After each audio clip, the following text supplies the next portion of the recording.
Selamat pagi, Assalamualaikum. Jumpa lagi dengan saya Indri Melani, Training Assistant Manager yang Living Indonesia. Terima kasih atas waktu yang sudah Anda investasikan untuk mengikuti training-training yang diselenggarakan oleh Corporate yang Living. Hari ini kita akan bicara tentang the science behind essential oil, hal mendasar yang sebaiknya dipahami terutama bagi para member baru, tapi tidak ketinggalan bagi para leader yang mungkin seiring dengan perkembangan dan pertumbuhan komunitasnya menemukan pertanyaan-pertanyaan yang makin menggigit.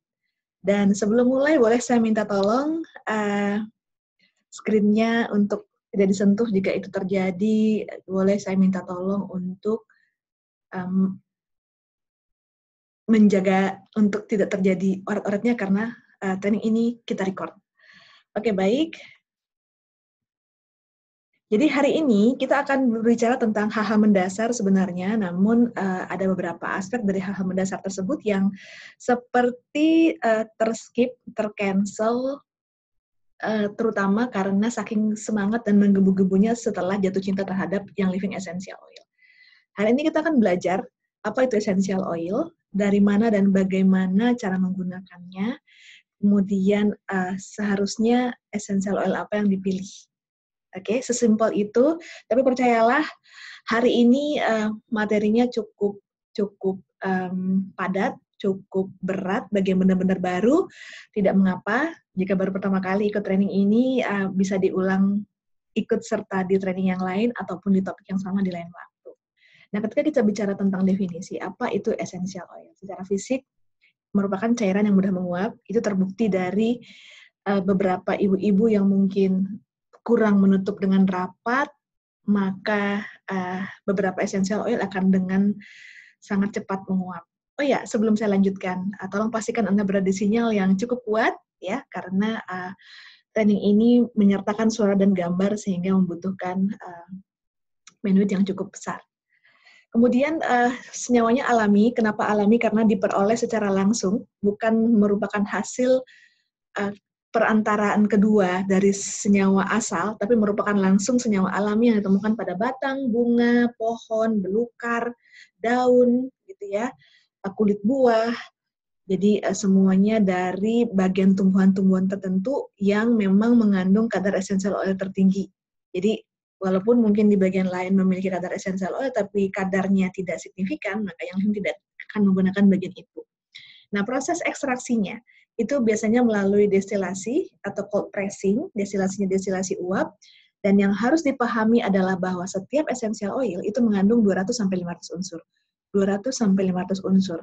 Jadi kalau kita katakan bahwa essential oil itu 100%, ya, 15 mili itu 100%, maka jika ada 200 unsur saja, maka akan ada unsur yang kandungannya hanya 0, sekian persen, sampai mungkin ada yang puluhan persen. Jadi ketika kita bicara tentang unsur dari setiap essential oil, maka kita akan membaca sesuatu yang kompleks, dan ketika kita lihat, wah kandungannya cuma 7%. Hai, kalau dia ada 200 unsur dan ada satu unsur yang 7%, maka dia termasuk ke dalam unsur utama. Ya, jangan lihat dari angkanya, tapi coba diingat-ingat ada berapa total unsur di dalam essential oil tersebut jika kita hitung sebagai 100%. Kemudian, sifatnya larut lemak, sangat memungkinkan dia untuk berpenetrasi ketika dioleskan secara topikal ke dalam darah dan jaringan. Jadi di permukaan kulit kita ini ada pembuluh-pembuluh darah yang sangat kecil. Ketika ada sesuatu apapun itu dioleskan, maka sifat essential oil larut lemak itu akan membuat dia bisa berpenetrasi ke dalam darah dan jaringan.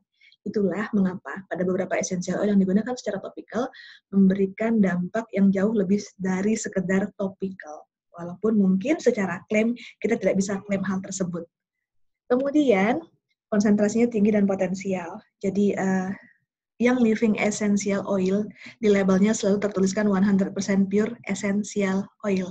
Kalau yang blend atau kombinasi beberapa essential oil blend. Nanti di labelnya ketika dikletek, yang pernah ngeletek label essential oilnya, itu selalu dikatakan bahwa setiap komposisinya mengandung 100% pure essential oil.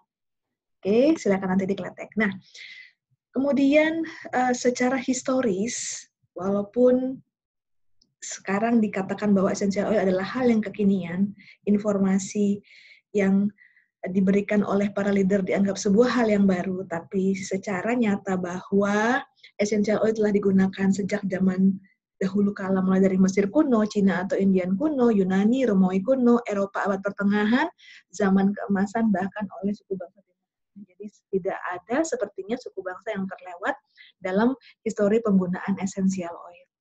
Kemudian apa yang membuat dia spesial? Pertama, potensial. Kenapa? Ada yang berkomentar bahwa ketika dia menghirup lavender pertama kali dari botol, itu dia seperti ada kekuatan yang mendorong dia untuk, wah, ini baunya pekat sekali, gitu. Dibandingkan dengan dia ketika menghirup aroma kuntum bunga lavender. Itu hal yang wajar terjadi karena essential oil 100 sampai 10 ribu kali lebih potensial dibandingkan tanaman itu sendiri. Jadi ketika kita menghirup aroma satu kuntum lavender, mungkin yang kita hirup hanya aroma satu tetes di-compare dengan kalau kita menghirup satu botol sekaligus. Kemudian aromanya mudah menguap, ya. Kalau kita lihat di Kamus Umum Bahasa Indonesia, minyak atsiri itu nama lain essential oil. Disebut juga minyak terbang atau minyak jenuh karena memang bentuk molekulnya yang sangat kecil dan ringan membuat dia selalu mencari tempat untuk terbebas dari penyimpanannya dalam botol ataupun tempat tertutup lainnya. Dan sangat-sangat cepat perubahannya dari cairan menjadi gas.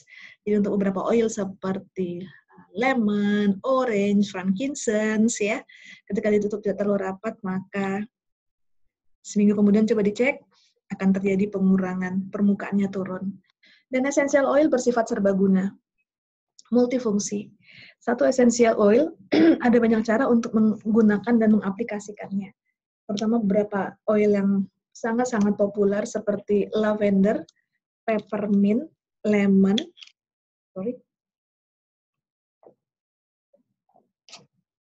itu banyak cara untuk menggunakannya.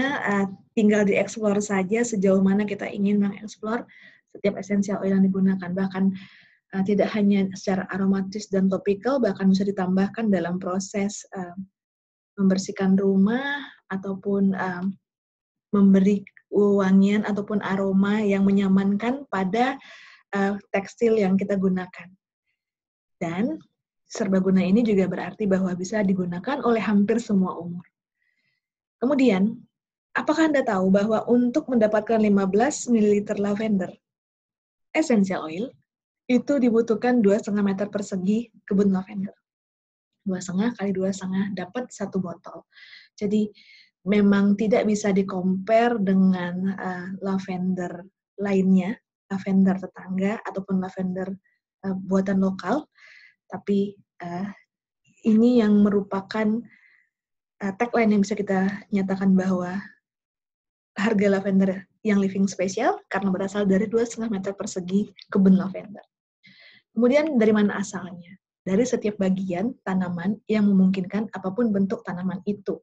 Jadi even rerumputan, bunga, pucuk bunga, buah, banyak yang berpikir dari buah tapi ternyata untuk keluarga sitrus itu dari kulit buahnya saja, sementara buahnya sendiri tidak diikutsertakan dalam proses cold press. Kemudian beri-berian, gum atau resin, ya ini dari getah kulit pohon yang ditoreh, dikumpulkan getahnya, kemudian getahnya dilanjutkan prosesnya untuk didestilasi uap. Itu apa? Elemi, frankincense, galbanum, myrrh, sacred frankincense. Kemudian daun, batang, ya ada banyak sekali tanaman yang diambil daun dan batangnya untuk diambil essential oilnya, diantaranya lemongrass, dorado azul, belum ada di Indonesia, eucalyptus, ya bermacam-macam eucalyptus, basil, citronella, kemudian ada akar, itu menggunakan yang diambil akarnya itu ginger, patchouli, valerian, kemudian biji, ya ada anis, carrot seed, kemudian kayu, kulit kayu, ranting, bahkan jarum pinus. Setiap bagian yang mengandung essential oil tertinggi, itulah yang digunakan oleh yang living untuk diambil essential oilnya dengan metode ekstraksi. Oke, tadi saya bicara bahwa tentang ada bagian-bagian tanaman tertentu yang mengandung kadar essential oil tertinggi. Kok bisa ya? Ada bagian yang tinggi kandungan essential oilnya, ada yang sangat rendah, ada yang hampir tidak ada. Itu semua karena ada suatu bagian pada tanaman di mana tanaman itu bertanggung jawab untuk memproduksi essential oil. Jadi, tanaman itu memproduksi essential oil.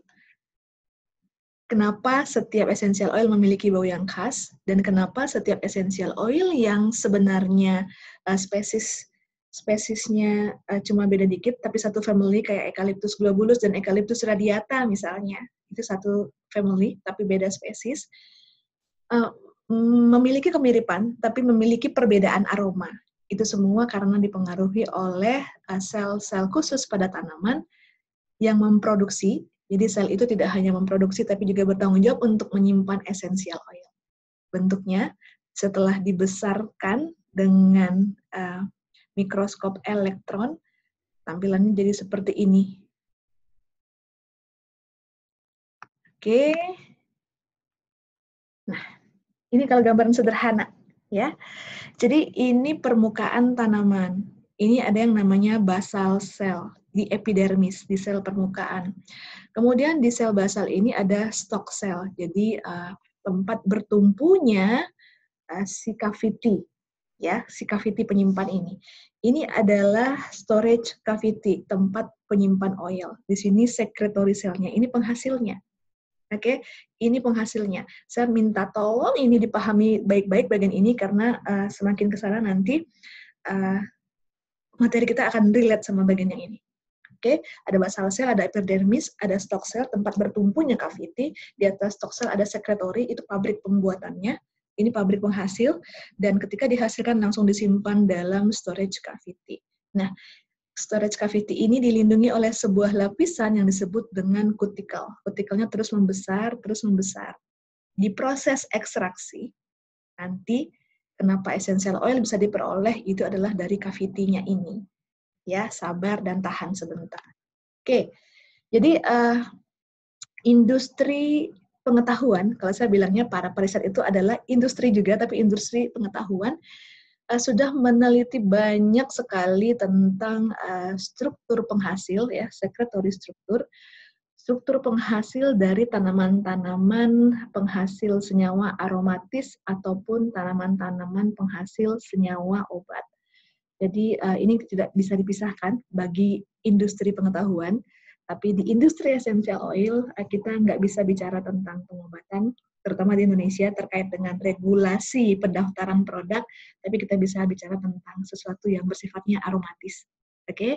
Karena didaftarkan di kelompok kosmetik dan aromaterapi.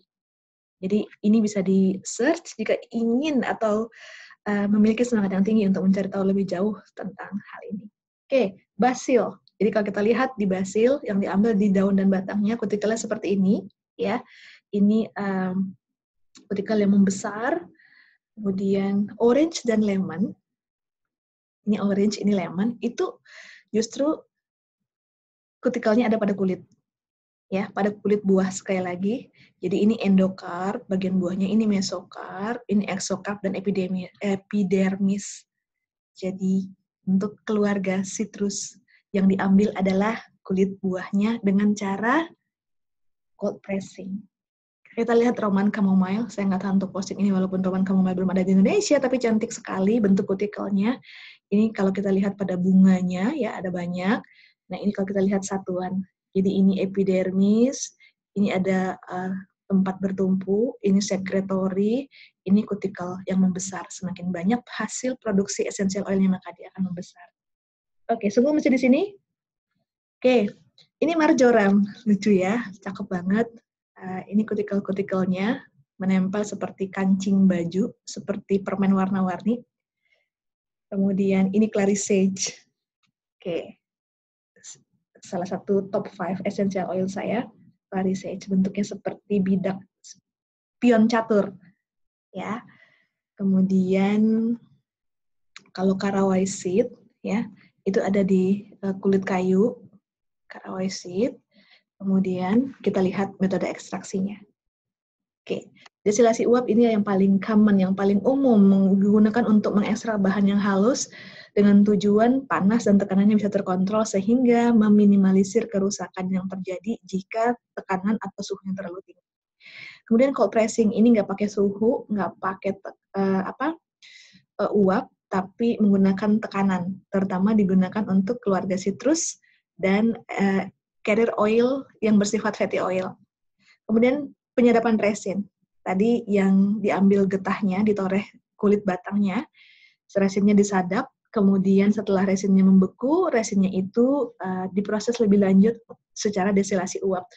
Proses beberapa essential oil yang menggunakan 2 kali tahapan ini, kalau kita lihat harganya cenderung high-end, karena benar-benar membutuhkan ketelitian dan skill yang luar biasa, sangat-sangat tinggi untuk mendapatkan kualitas oil terbaik.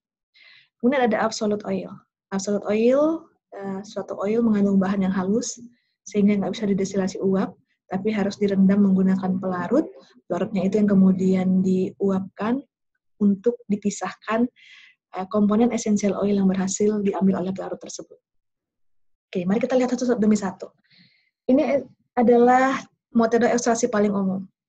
Sekali lagi, tujuannya untuk mengontrol suhu dan tekanan untuk mencegah essential oil hangus atau gosong dalam tanda kutip dan memaksimalkan hasil yang didapat.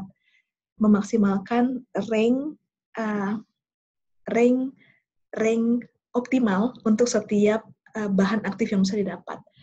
Kemudian yang living sendiri memiliki sarana penyulingan uap yang beroperasi penuh secara otomatis, dikontrol oleh komputer, dan asiknya lagi, tidak ada yang terbuang. Walaupun sisa bahan tanaman sudah diekstraksi, sudah diambil essential oil yang dibutuhkan, sisanya tidak pernah dibuang, tapi digunakan sebagai kompos untuk menghasilkan pupuk. Ini kita lihat bagan sederhananya, nanti kita lihat bagan yang sebenarnya. Jadi di sini ada 2 kompartemen, yang di bawah adalah air, ya. Air ini dipanaskan. Nah, ketika air dipanaskan pada suhu tertentu dengan rentang waktu tertentu akan terbentuk uap air, uapnya akan naik ke bahan tanaman yang sudah dipilih. Ingat tadi sel pengumpul ya, sel pengumpul itu akan pecah. Selnya akan pecah karena terus-menerus terpapar uap ya. Karena dia pecah, ada uap, uapnya akan membawa si molekul essential oil tadi naik ke atas. Ini yang biru adalah air, yang titik-titik orange adalah essential oil. Akan naik bersama uap, terkumpul melewati kondensor, suhunya turun lagi ya karena kondensor lebih dingin. Saat dia melewati kondensor akan berubah menjadi tetesan-tetesan cairan. Ya, ini kan naik dalam bentuk uap. Pas melewati kondensor, dia akan berubah menjadi tetesan cairan, terus masuk ke pengumpul akan terbentuk 2 lapisan. Yang di atas yang disebut dengan hidrosol, yang di bawah adalah essential oil, yang kemudian dipisahkan. Hidrosol banyak digunakan dalam produk kecantikan yang diproduksi secara massal, tapi yang dijual yang living ini. Ya, walaupun ada beberapa produk kosmetik yang belum masuk di Indonesia, itu juga mengandung hidrosol yang berasal dari hasil penyulingan sendiri. Oke, kita lihat fasilitas yang real, yang sebenarnya. Ini adalah kompartemen tempat meletakkan bahan-bahan tanaman yang sudah dipilih. Ya, sangat besar. Ini ada orang dewasa di sebelahnya, sangat besar diameternya. Kemudian dilengkapi oleh pipa yang menyambungkan dengan kondensor di bawah. Oke, ini kondensornya. Kemudian dia akan turun, sambungkan dengan pipa lagi, dikumpulkan, naik ke pengumpul. Disinilah ada 2 lapisan, essential oil dan hidrosol. Oke, jadi lebih jelas lagi, nanti akan dipisahkan. Nah, setelah kita tahu asal-usulnya, seperti apa proses ekstraksinya, dengan cara destilasi uap, nanti kita akan bicara metode yang lain, maka kita bisa lihat bahwa essential oil wonderfully complex. Kenapa? Tadi di awal saya bilang bahwa setiap essential oil itu memiliki kandungan, memiliki unsur tunggal 200-500 jenis. Ya, setiap unsur itu mudah menguap dan memiliki aroma unik. Setiap unsur itu bisa dideteksi, bisa diobservasi hasil penyulingannya dengan bantuan alat yang kemudian dibaca dalam bentuk spektrum seperti ini. Jadi, setiap panjang gelombang dan setiap tinggi puncak, ya, itu ada maknanya. Jadi, Di panjang gelombang ini menunjukkan dia gugus apa sih. Kemudian semakin tinggi puncak grafiknya, semakin tinggi kadar gugus ataupun unsur tunggal tersebut.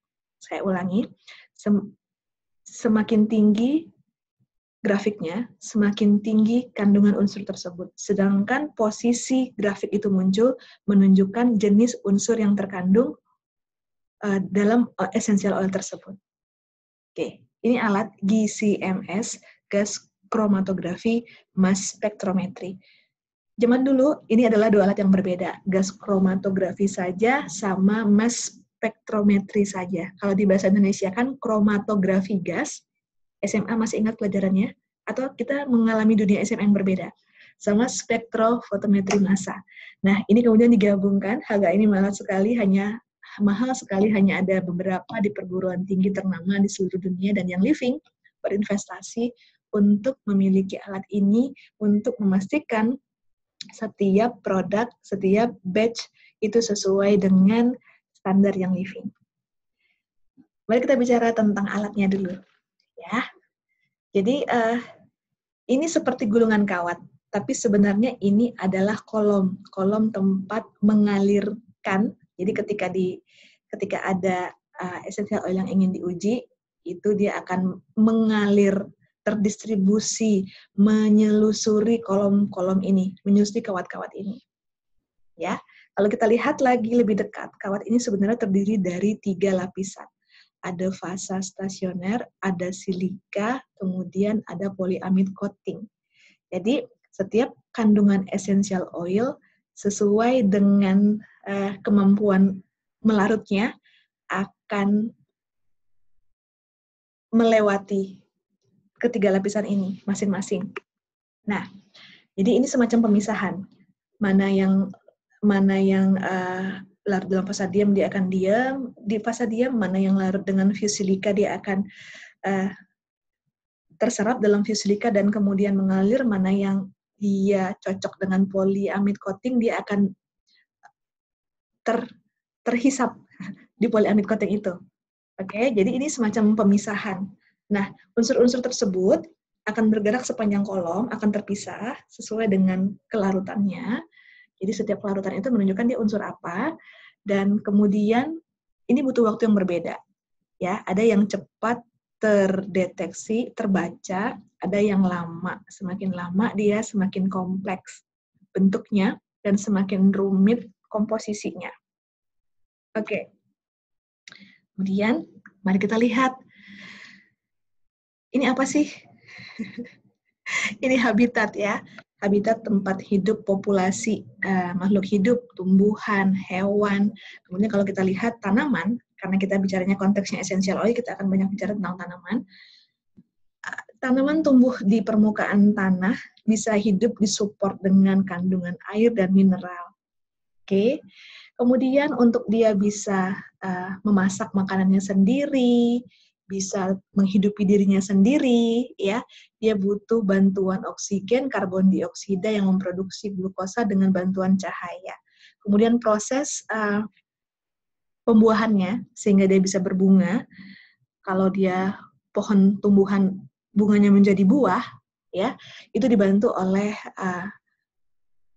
serangga-serangga ataupun hewan-hewan tertentu. Nah, pertanyaan saya, ya, terkait dengan peppermint. Peppermint yang tumbuh di beberapa tempat di seluruh dunia dan yang living selalu mengupayakan memilih sumber terbaik agar bisa memberikan essential oil terbaik kepada para membernya, itu sangat besar kemungkinannya tumbuh di tempat yang berbeda saat ini maupun sebelumnya. Jadi kalau kita ada istilah peppermint Bollywood dengan peppermint Hollywood, pertanyaan saya, apakah habitatnya, mineralnya, musimnya itu selalu sama? Ya kan? Jawabannya semua pasti sepakat tentu tidak. Terus ngaruhnya apa sih ketika tempat tumbuhnya berbeda, musimnya berbeda, dan juga habitatnya berbeda? Padahal sama-sama spesies peppermint. Mari kita lihat. Ya. Jadi kandungan utama peppermint itu ada mentol, menton, mentil asetat, mentofuran, dan limonen. Ya, yang paling besar memang mentol, yang bikin cooling sensation ketika dioleskan secara topikal ataupun dihirup. Kemudian yang kedua terbesar ada menton, ada mentil asetat, kemudian dengan sejumlah kecil ada mentofuran dan limonen. Yang lain yang kecil-kecil jumlahnya ada ini. Ya, tapi yang terkenal yang 5 ini. Terus kalau kita lihat ini kan kandungannya itu bentuknya ring. Ya, kenapa ring? Kenapa nggak udah bikin aja 30% mentalnya 30% juga, mental asetatnya 10%. Itu suatu hal yang nggak mungkin. Kenapa? Karena sesuatu yang diproduksi secara alami tanpa mengalami intervensi apapun untuk membuat dia terstandarisasi seperti parfum pabrikan pada umumnya, itu nggak mungkin distandarisasi. Bahwa dalam setiap batch peppermint, walaupun mungkin dia tumbuhnya di tempat yang sama sekalipun, di musim yang sama sekalipun, ya, tapi di tahun yang berbeda, gitu, batch-nya beda, maka ini nggak mungkin distandarisasi persentasenya.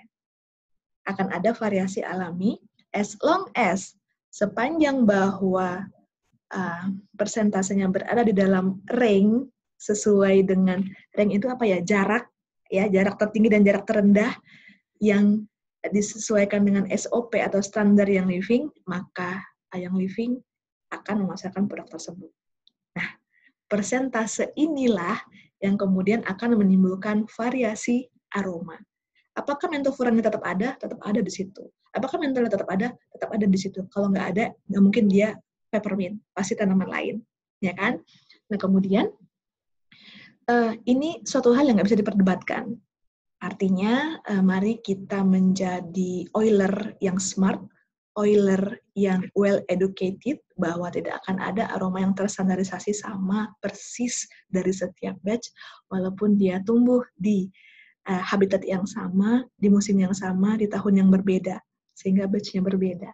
Ya, jadi salah satu edukasi dari kita ditujukan untuk mengedukasi setiap member kita untuk bisa menyampaikan hal ini, tetap confident saja menjadi oiler seperti apapun aroma peppermint-nya.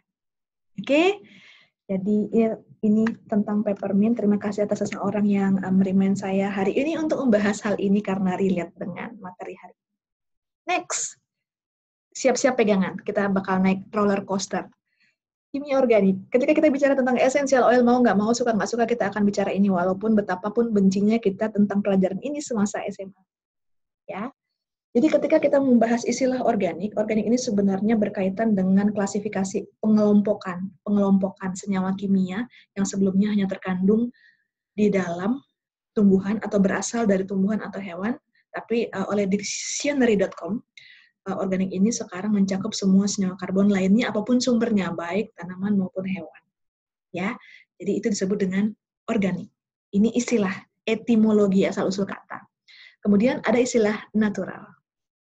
Pemerintah Amerika membolehkan penggunaan kata-kata natural pada label produk jika senyawa yang terkandung pada produk tersebut dapat dihasilkan secara alami. Artinya, produknya mungkin sebenarnya unsur tersebut dibuat di lab atau di pabrik menggunakan unsur kimiawi atau buatan. Di sisi lain, hal yang diproduksi secara pabrikan tersebut dapat dihasilkan secara alami. Misalnya esens jeruk, esens pandan, yang dikenal aja nih sama orang Indonesia, esens stroberi, ya. Itu banyak sekali hasil pabrikannya dibuat di lab atau di pabrik menggunakan unsur kimiawi yang buatan, artinya bukan yang alami, tapi di sisi lain ada ya esens alaminya, produk itu bisa diberi natural. Itu peraturannya pemerintah Amerika, sehingga ketika kita mendapati ada makanan, ada minuman, ya snack, apapun itu yang sebenarnya unsurnya dibuat secara pabrikan, tapi mereka boleh klaim itu natural. Ini kalau kita ngomong secara global, ya. Kemudian kita lihat kimia organik. Ketika kita bicara kimia organik, ketika kita bicara essential oil, sebenarnya essential oil itu yang pertama mengandung beberapa atom. Hidrogen, oksigen, sulfur, nitrogen. Tentunya karbon. Kenapa ini ada tangan-tangan? Jadi, hidrogen ini punya satu tangan yang bisa berikatan dengan atom lain, oksigen punya dua tangan yang bisa berikatan dengan dua atom lain, sama halnya dengan sulfur. Kemudian nitrogen punya tiga tangan yang bisa berikatan dengan tiga atom lain, sedangkan karbon punya empat tangan yang bisa berikatan dengan empat atom lain. Oke, 1, 2, 3, 4. Ya, jadi apa gunanya tangan ini? Air itu rumus kimianya adalah H2O. Ya, terdiri dari dua atom hidrogen, di mana ada satu atom oksigen. Atom oksigennya punya punya dua tangan, masing-masing berikatan dengan atom H. Akan terbentuk rumus H2O.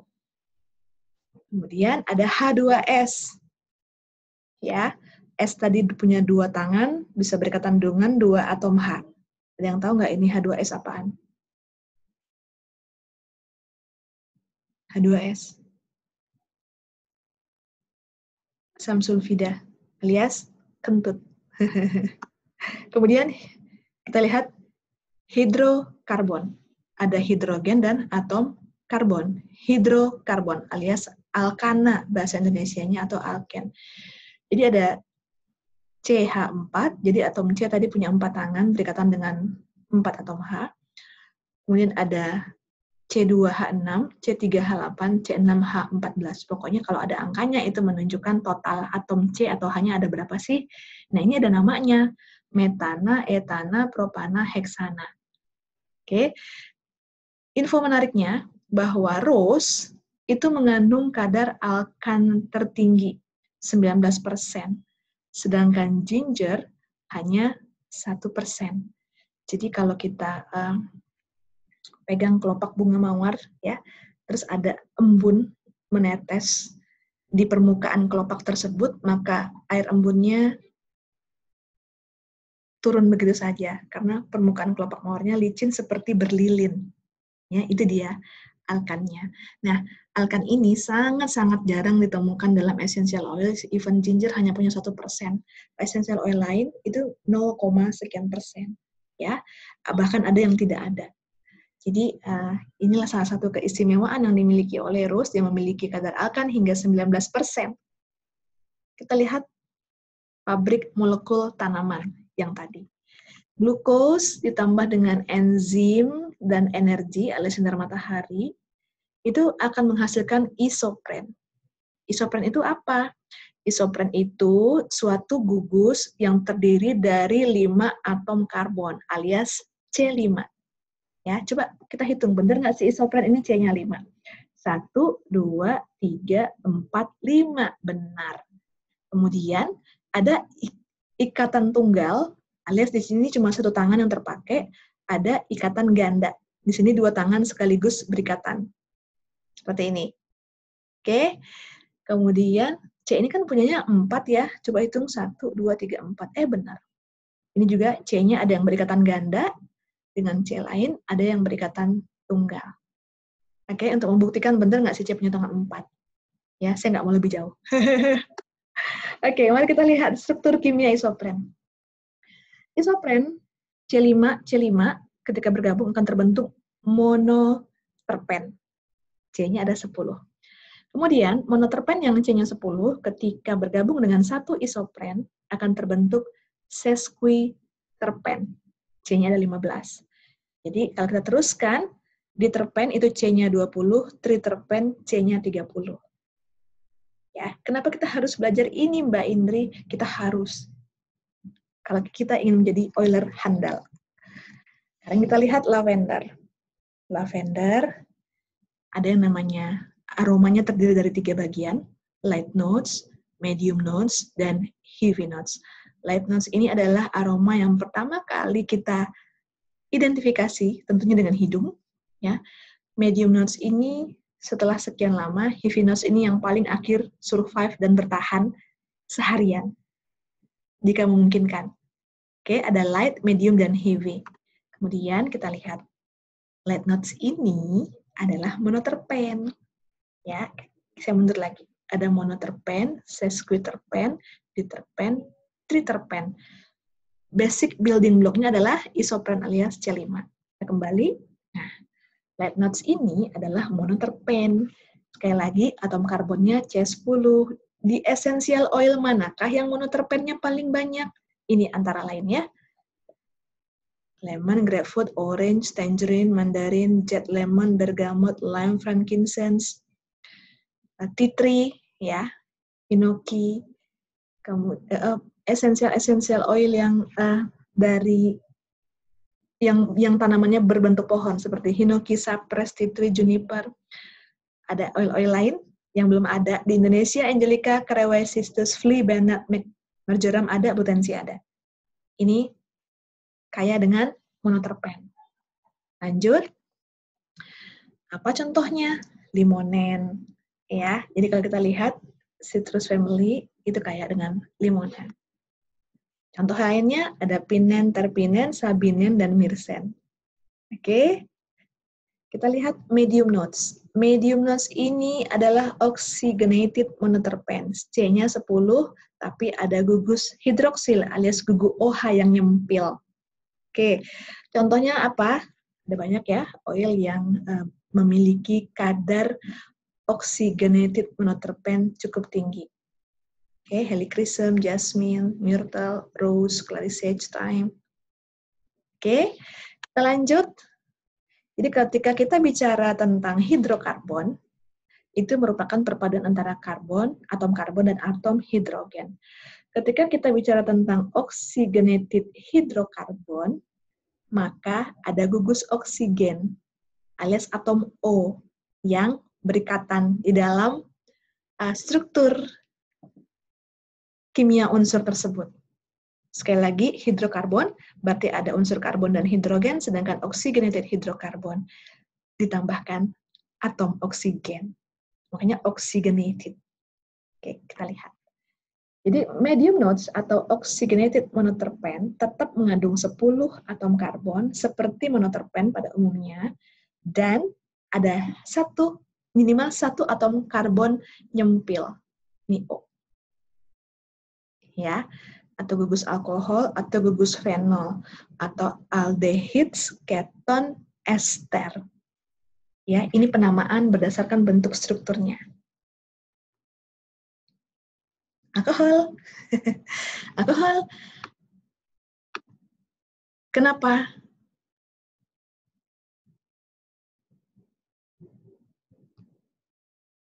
Ya, kalau suara hilang-hilang timbul, tolong cari posisi yang strategis. Jadi alkohol di Indonesia ataupun hampir di seluruh dunia itu sering dipakai untuk menyebut satu golongan yang disebut dengan etanol. Etanol, ya. Jadi kenapa? Karena memang etanol ini yang paling banyak digunakan dalam minuman yang ketika dalam dosis tertentu bisa membuat orang yang meminumnya itu dalam kondisi mabuk. Nah, di Indonesia, sebagai negara dengan mayoritas penduduk muslim, itu sering ada pertanyaan. Ada yang ngalamin nggak? Ya? Atau diri sendiri sedang bertanya. Essential oil itu mengandung alkohol nggak? Pertanyaannya, iya. Loh, gitu kan? Tapi alkohol yang memabukkan itu adalah etil alkohol. Dan ini tidak ditemukan dalam essential oil manapun. Etil alkohol alias C2H6O ya, rumusnya. Kemudian yang disebut dengan alkohol, contohnya apa? Gugusnya alkohol. Itu ada semua yang berakhiran ol. Citronellol, linalol, alpha-terpinol, ya. Jadi dia bukan etil alkohol, mereka masuk dalam kelompok alkohol. Kenapa? Karena ada gugus oksigennya, tetapi sekali lagi saya pastikan bahwa tidak ada unsur etil alkohol alias alkohol yang memabukkan ditemukan di dalam essential oil. Jadi alkohol ini ada banyak jenisnya. Yang dilarang bagi umat muslim adalah etil alkohol yang bersifat memabukkan. Yang lainnya dia masuk kelompok alkohol satu jenis tapi berbeda, ya, karena ada gugus O-nya, mau nggak mau dia dinamain sesuatu yang ada ol-olnya di belakang. Citronellol, tadi ya saya bilang citronellol, linalol, alpha-terminol, bahkan di lavender ada lavendulol. Kenapa harus dinamakan lavendulol? Karena ada gugus O-nya. Kenapa harus dinamai? Untuk memudahkan setiap periset di industri pengetahuan mengidentifikasi setiap unsur yang terdapat di alam ini.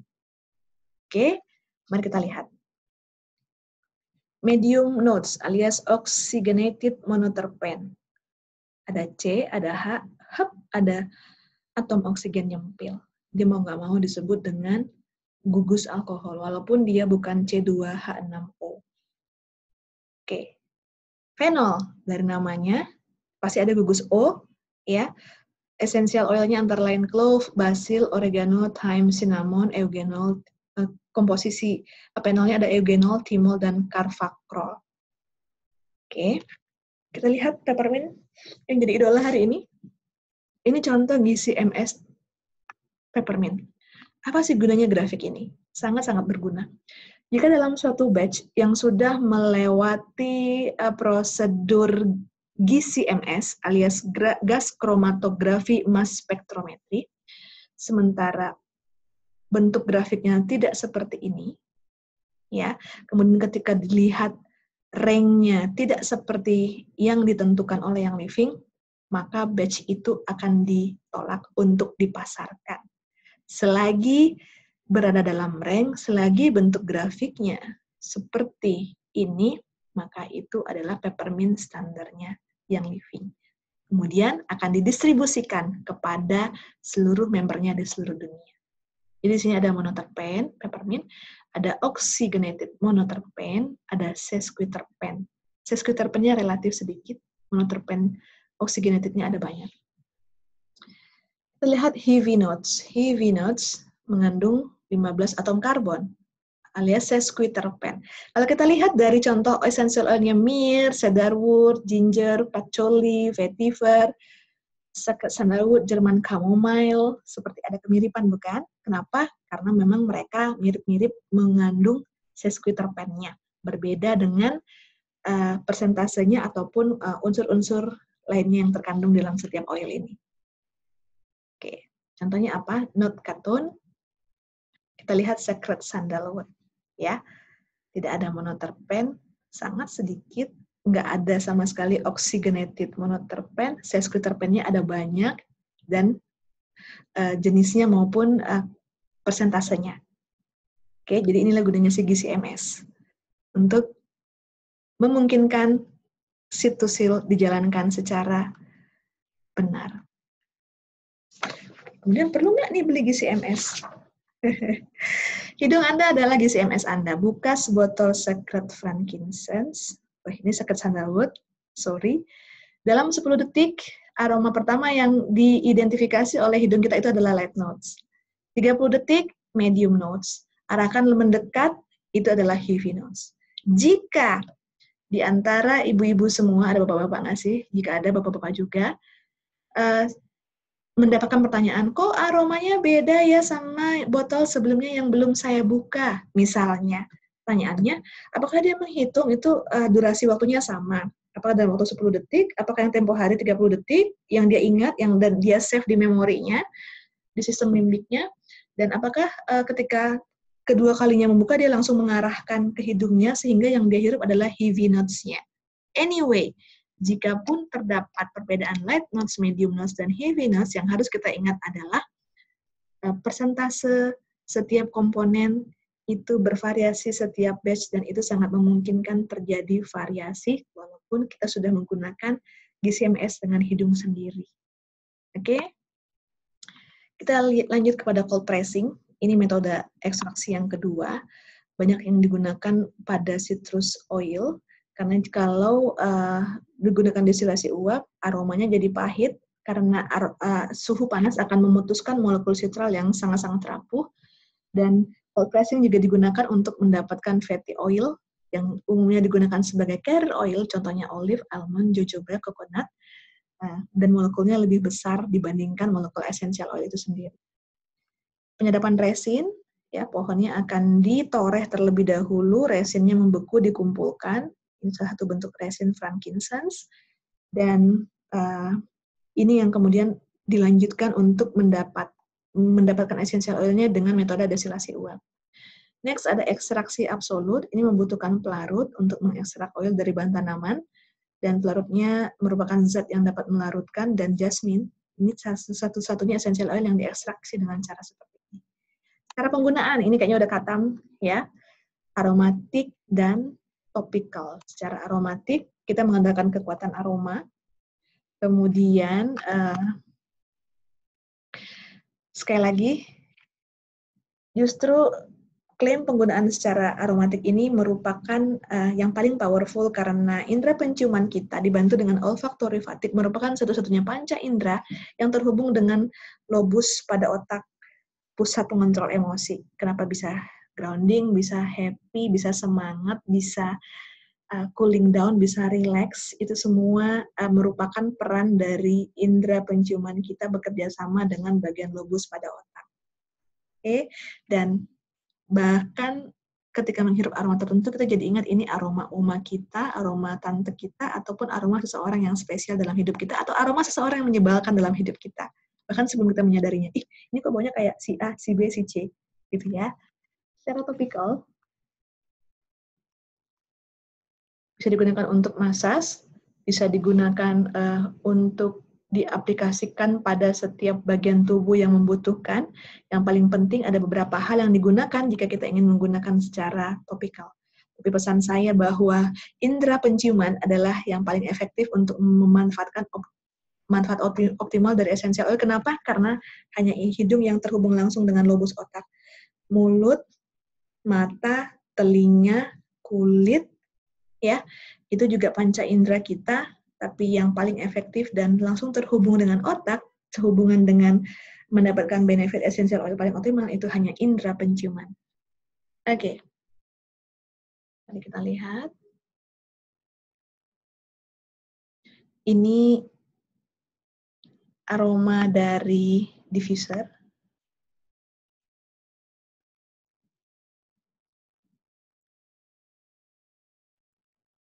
Kemudian, ini hidung, ya. Partikel-partikel essential oil yang didiffuse akan masuk ke hidung.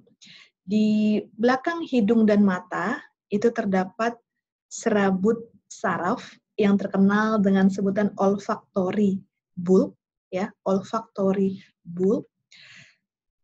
Olfactory bulb itu terdiri dari membran sel dan reseptor. Ya, reseptor ini akan menangkap molekul yang sesuai dengan, jadi ibarat kunci dan lubang kunci dan anak kunci. Ya, kalau aroma molekulnya nggak cocok dengan reseptornya, maka reseptor tersebut nggak akan bisa membuka. Oke, jadi yang cocok, dia akan membuka reseptor tersebut. Gunanya apa? Supaya dia bisa mengirimkan sinyal kepada otak, ini lavender loh, ini peppermint loh, ya. Kita lihat seperti ini. Molekulnya akan mencari reseptor yang cocok, yang nggak cocok dia akan pergi mencari tempat yang cocok dia akan masuk, maka reseptor akan membuka, akan dikirimkanlah sinyal-sinyal, pesan-pesan, ya, kepada serabut saraf otak.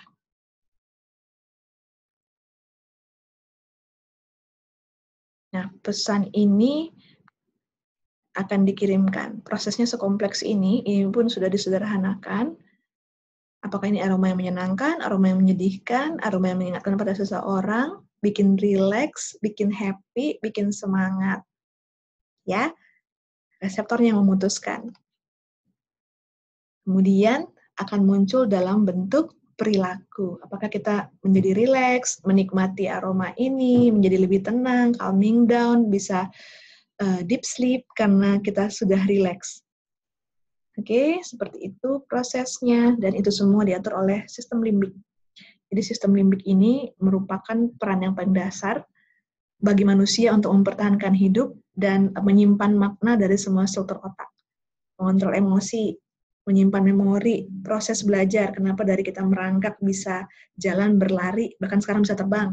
Ya, kemudian juga informasi sensoris, aroma, rasa panas, rasa dingin, rasa dingin dari mentol, dari peppermint yang dioleskan secara topikal, itu semua peran sistem limbik. Dan suatu bagian lain yang disebut dengan hipokampus di otak, itu adalah suatu bagian di mana seluruh sistem limbik berada. Jadi hipokampus yang membantu kita membentuk dan mempertahankan memori, kenapa kita ingat arah jalan pulang, kenapa kita ingat harus keluar dan masuk lewat tol mana ketika ke Bandung, ya, itu peran hipokampus yang ini sangat-sangat penting untuk pembelajaran dan pengembangan. Oke, jadi memori baik jangka panjang dan jangka pendek, skill baru, ya, sense of direction, mengenali arah, kemudian spatial memory, dan tentu saja olfaction dan memori spesifik. Ini perannya sistem limbik yang mungkin sejak kita pertama kali belajar anatomi pun ini jarang sekali dibahas. Fungsinya sejauh ini terkait dengan aroma penciuman. Sekali lagi, indera penciuman adalah yang paling efektif untuk mendapatkan manfaat optimal dari essential oil. Cara menggunakan kehidupan sehari-hari. Jadi essential oil ini, kalau boleh kita klaim, aksinya relatif cepat, efektif, ya. 1-2 tetes bagi orang baru bahkan sudah efektif, memberikan benefit yang diinginkan, mudah digunakan, nyaman, terjangkau, dan bermanfaat. Oke, di sekitar rumah kita bisa diffuse, bisa jadikan penghilang bau ruangan, bisa untuk memberikan aroma yang nyaman ke dalam cucian atau lembar pengering. Kemudian bisa dicampurkan ke dalam pembersih lantai atau kayu, membantu permukaan yang berminyak, ditambahkan di tempat cuci piring, sangat-sangat tidak ada batasan ya untuk menggunakan essential oil di sekitar rumah. Tambah lagi dengan inovasi yang hanya dilakukan oleh Young Living, sangat berbeda dibandingkan dengan perusahaan-perusahaan pemasar essential oil lainnya sejauh itu, ya. Kosmetik yang diinfuse oleh Young Living, kosmetik yang diinfuse dengan essential oil, suplemen yang diinfuse oleh essential oil, produk home cleaner yang diinfuse oleh essential oil, cuma Young Living yang punya, saat ini belum beredar di Indonesia. Mari berdoa. Tips penggunaan yang aman, seberapa sering, seberapa banyak. Penggunaan itu tercantum pada label. Harap mengikuti instruksi. Jika sudah, ikuti intuisi, gitu ya. Kemudian karena essential oil sangat potensial dan sangat kuat, go slow, start low. Mulai dosis kecil, mulai perlahan, bahkan bagi orang yang benar-benar baru, 1-2 tetes sudah sangat memadai. Dan jangan lupa, apapun yang berlebihan itu tidak baik, termasuk penggunaan essential oil secara berlebihan untuk orang-orang tertentu ataupun essential oil tertentu, terutama oil-oil yang hot oil bisa meningkatkan terjadinya resiko efek samping, kemerahan, panas, lecet, ataupun iritasi. Ini bisa diatasi jika kita punya ilmunya, yaitu di-dilute atau diencerkan terlebih dahulu menggunakan carrier oil. Cara lain, bisa patch test. Jika untuk anak ya yang sudah agak besar 10 tahun, jika ibunya misalnya pernah mengalami reaksi dengan essential oil tertentu, bisa di-dilute terlebih dahulu, tapi jika belum ada yang pernah coba, ya, sekeluarga belum ada yang pernah coba, ibunya bisa lakukan patch test terlebih dahulu, 1-2 tetes, oleskan pada lengan bagian bawah. Jika memang butuh di-dilute atau muncul reaksi, itu bisanya 5-10 menit. Jika muncul sensasi panas atau terbakar atau kemerahan, oleskan carrier oil di area yang terkena sesering yang dibutuhkan. Ini contoh hot oil, peppermint, oregano, tips, thyme, pet away.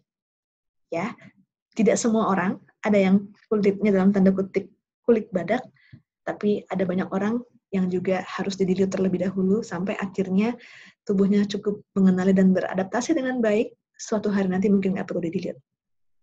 Cara mengencerkan, tentunya dengan carrier oil. Ada banyak pilihannya, yang mudah, yang Living menyediakan fisik yang terdiri dari kombinasi beberapa carrier oil untuk bisa digunakan. Pilihan lainnya ada sweet almond, avocado, grapeseed, fractionated coconut oil, olive oil, rosehip oil. Butter, boleh pilih yang senatural mungkin, belum dicampur apapun, apalagi ditambahi pengawet ataupun parfum sintetis. Pilih yang pure cocoa butter, mango butter, dan shea butter. untuk dijadikan carrier butter. Oke, tadi kita bicara essential oil dan carrier oil. Bedanya apa? Yang pasti essential oil didistilasi dari bagian tumbuhan, sedangkan carrier oil itu dari biji dan buah. Kemudian essential oil tidak melibatkan pembenihan biji dan pertumbuhan secara cepat, ya. Tapi kalau fatty oil itu membutuhkan nutrisi tertentu bagi tanamannya untuk berkembang. Nah, essential oil ini itu dikandung oleh tanaman dengan suatu alasan. Bisa karena untuk mempertahankan dari suhu yang ekstrim, terlalu dingin atau terlalu panas. Bisa karena tanaman itu mengandung essential oil untuk mengundang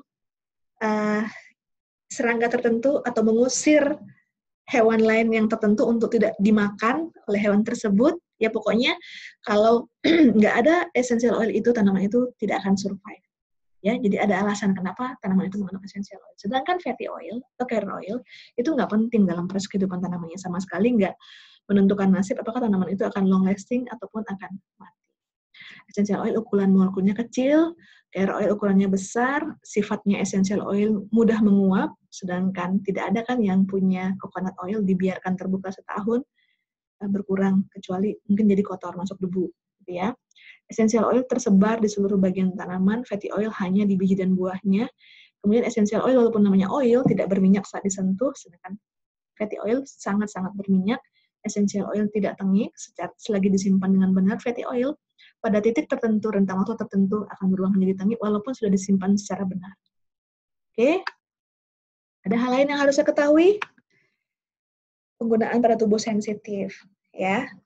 Ini biasanya leher belakang ataupun bagian-bagian tubuh yang memiliki mukosa, membran mukosa seperti rongga mulut, rongga hidung, rongga mata, dan rongga telinga. Sebaiknya dihindari, ya, benar-benar harus dihindari karena bisa menimbulkan masalah.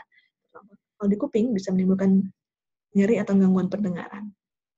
Kemudian fotosensitivitas pada keluarga citrus, lemon, grapefruit, citrus fresh, orange, lime, apalagi ya, single oil maupun oil blend yang mengandung keluarga citrus itu sebaiknya diperhatikan, hindari penggunaannya 12 sampai 48 jam sebelum terpapar langsung sinar matahari, contohnya mau liburan ke pantai. Ya, hindari penggunaan essential oil dari keluarga citrus dalam rentang waktu 12 sampai 48 jam.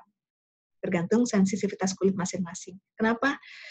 Akan muncul rasa panas, rasa gatal, atau kemerahan, atau timbul bintik-bintik jika reaksi fotosensitivitas terjadi. Oke, kehamilan dan menyusui. Bagi yang sudah sangat-sangat akrab dengan essential oil, jauh dari sebelum proses kehamilan terjadi, bisa disesuaikan. Sekali lagi gunakan intuisinya. Ada banyak ibu-ibu yang memilih untuk mengurangi jumlah tetesan dan frekuensi penggunaan. Dan untuk hamil dan menyusui, ada beberapa oil yang harus diperhatikan untuk tidak digunakan selama hamil dan menyusui, karena belum ada penelitian yang terkait, tapi ada kecurigaan bisa mempengaruhi proses kehamilan dan proses produksi ASI itu sendiri, maka sebaiknya dihindari saja. Dan bagi yang sama sekali belum mengenal essential oil, terus ingin menggunakan di saat hamil dan tengah menyusui, bisa konsultasikan dengan penasihat medis dan ikuti instruksi pada label. Ya, di label pun ada tulisannya, konsultasikan dengan penasihat medis Anda. Ada yang pernah buka labelnya? Kemudian jaga oil setelah terhindar dari cahaya dan panas, ya, untuk menghindari penurunan kualitas ataupun agar tidak menguap. Jadi, mengapa memilih yang living? Ini yang harus dipelajari, bahwa oil itu ada kastanya, ada grade-nya, ada kelasnya. Yang sintetis itu udah pasti dibuat di laboratorium, ditiru semirip mungkin dengan meniru essential oil alami. Kemudian ada yang extended atau altered, ya, diencerkan atau merupakan penyatuan beberapa bahan sehingga baunya mirip, ya, itu kelasnya kelas wangian, parfum. Kemudian alami dan bersertifikasi. Kelas ini dia benar-benar distilasi dari tanaman real, kemudian cara-cara destilasinya benar, tapi misalnya tidak memperhatikan waktu. Terus ada beberapa bahan yang sudah melewati proses destilasi diulang kembali. Nah, dia alami? Ya. Dia bersertifikasi karena itu bisa, karena memang benar-benar diambil dari tanaman. Tapi karena ada beberapa prosedur yang tidak sesuai dengan standar yang living, dia masih mengandung beberapa bahan aktif, beberapa unsur, tapi sudah tidak semuanya dan persentasenya akan menjadi berkurang. Ya, jadi contohnya bahan tanaman yang didestilasi pertama kali, kemudian dicampurkan dengan hasil yang diambil dari bahan tanaman yang didestilasi untuk kedua kali, digabungkan, pasti persentase beberapa senyawa bermanfaatnya menjadi turun. Yang paling tinggi kasusnya adalah kelas terapeutik. Terkait dengan pelabelan di Indonesia, karena kita didaftarkan di dalam kelompok kosmetik dan aromaterapi, kita nggak bisa menggunakan klaim seperti di US atau di Kanada 100% pure therapeutic grade essential oil. Ya, jadi diatur oleh Badan POM, kata-kata therapeutic grade-nya harus dihilangkan. Kita masih bisa pakai 100% pure essential oil. Apakah essential oil-nya sama? Sama persis, labelnya berbeda. Jadi ini didapat dari destilasi murni, mengandung semua senyawa bermanfaat yang diinginkan, tekanan dan suhunya diperhatikan, dan setiap bahan yang sudah digunakan dikembalikan ke farm sebagai kompos.